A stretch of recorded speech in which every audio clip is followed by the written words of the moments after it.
E se a gente pensasse nos argumentos jurídicos mais poderosos, não como leis, mas como estratégia? Hoje, vamos mergulhar nos 7 argumentos clássicos. Mas olha, não como se fossem regras de um manual, e sim como as peças de um mestre de xadrez num tabuleiro, sabe?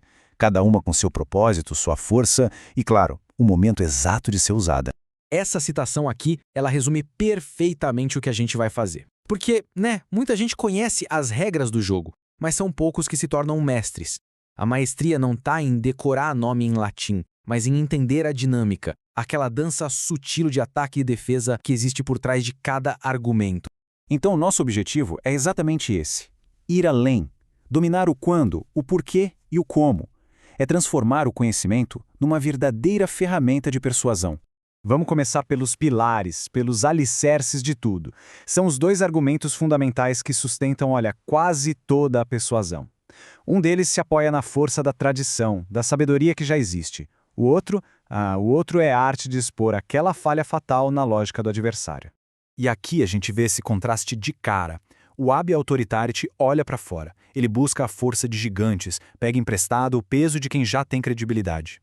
Já o Ab Absurdo é um ataque interno. Ele procura o ponto fraco na própria estrutura do argumento do outro. Uma contradição que faz tudo desmoronar. Mas atenção, hein? Nem toda autoridade é igual. Existe uma hierarquia de poder bem clara.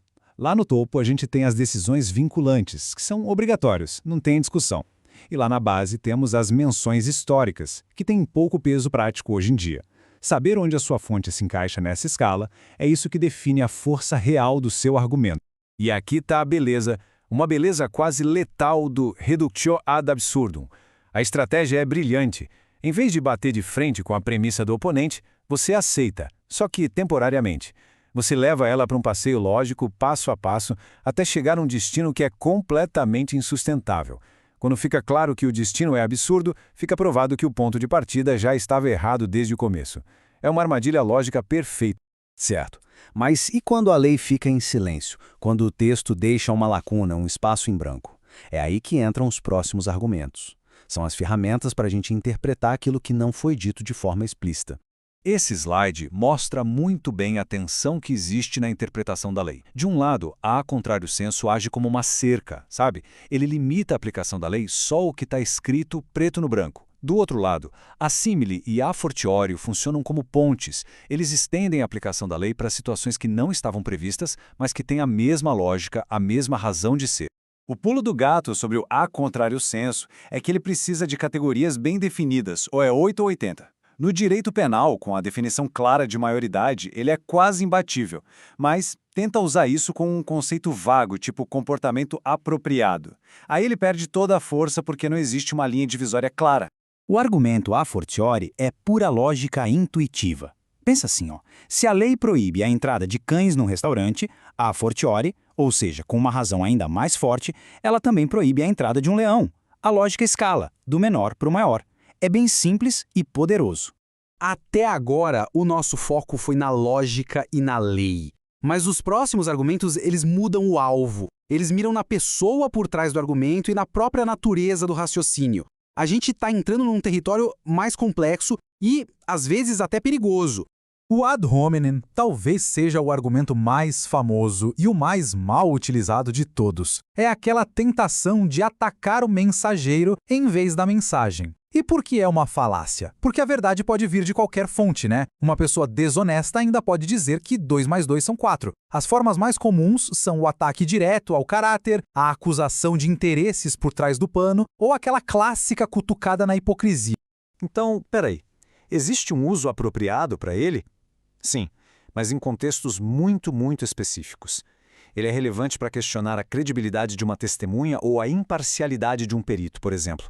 A regra de ouro é a seguinte: o ad hominem pode ser o tempero, mas nunca o prato principal. Ele complementa, mas jamais substitui a refutação lógica do argumento em si. Aqui nós temos os 2 grandes motores do raciocínio. O a priori é o raciocínio do filósofo, dedutivo. Ele parte de um grande princípio universal, como a dignidade da pessoa humana, e aplica isso ao caso concreto. Já o a posteriori é o raciocínio do cientista, indutivo. Ele observa dezenas de casos concretos de decisões para, a partir deles, construir uma teoria geral. E é na combinação dos dois que um argumento se torna uma verdadeira fortaleza.